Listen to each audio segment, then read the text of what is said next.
नमस्कार दोस्तों। आज हम यूपीपीएससी मेंस 2023 के फर्स्ट पेपर के चौथे प्रश्न का उत्तर समझेंगे।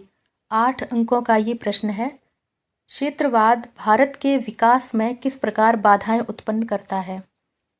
ये संकल्पना और इसके कारक तो बहुत व्यापक हैं, इसीलिए शब्द सीमा से बाहर भी जाना पड़ा मुझे, लेकिन आप अपनी समझ के आधार पर इनमें से कुछ बिंदुओं को कम भी कर सकते हैं।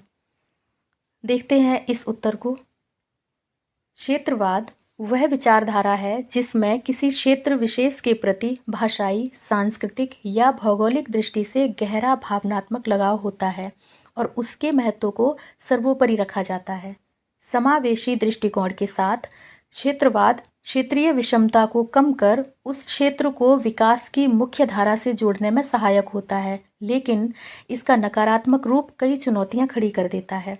भारत में क्षेत्रवाद से उत्पन्न बाधाएं कौन कौन सी हैं, आइए देखते हैं। मैंने इनको बिंदुवार लिखा है। पहला बिंदु है राज्य स्वायत्तता या अलगाववाद की समस्या, जिससे राष्ट्रीय उद्देश्यों में बाधा उत्पन्न होती है। दूसरा, नए राज्यों के गठन की मांग बढ़ने से देश की अखंडता पर विपरीत प्रभाव पड़ता है।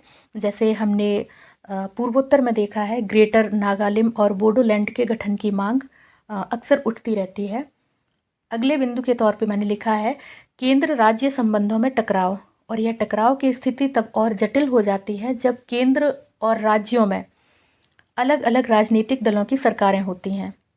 अगला बिंदु है अनेक क्षेत्रीय दलों का उदय, जिनके द्वारा अपने अपने क्षेत्रीय हितों को प्राथमिकता देना।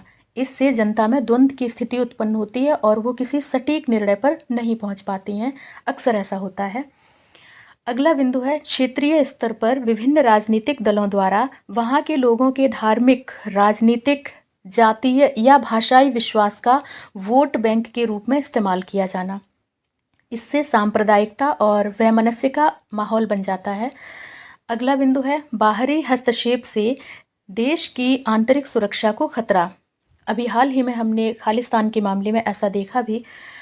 आखिरी बिंदु है देश की आर्थिक एकरूपता में बाधक। ये कैसे? किसी राज्य सरकार द्वारा स्थानीय लोगों को सरकारी नियोजन में विशेष आरक्षण जब दिया जाता है तो बाकी अन्य लोगों के साथ ये असमान व्यवहार होता है और इस तरह की प्रवृत्ति बढ़ती है।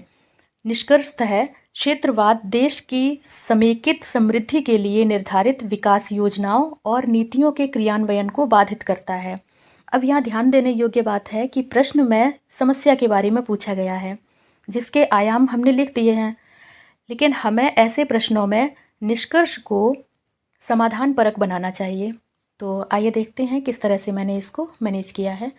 आवश्यकता है कि इसे यानी क्षेत्रवाद को सकारात्मक दिशा देकर संकीर्ण और उग्रवादी प्रवृत्ति से मुक्त किया जाए, ताकि विभिन्न क्षेत्रों में सामाजिक, आर्थिक, सांस्कृतिक, राजनीतिक और भौगोलिक विकास को गति मिल सके।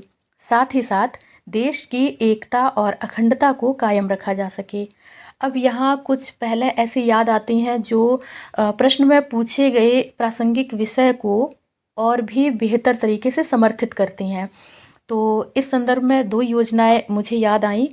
एक भारत श्रेष्ठ भारत और भाषा संगम जैसी पहलें इसी दिशा में अनुकरणीय कदम हैं। तो इस तरह से मैंने इसको अंतिम रूप दिया है। धन्यवाद।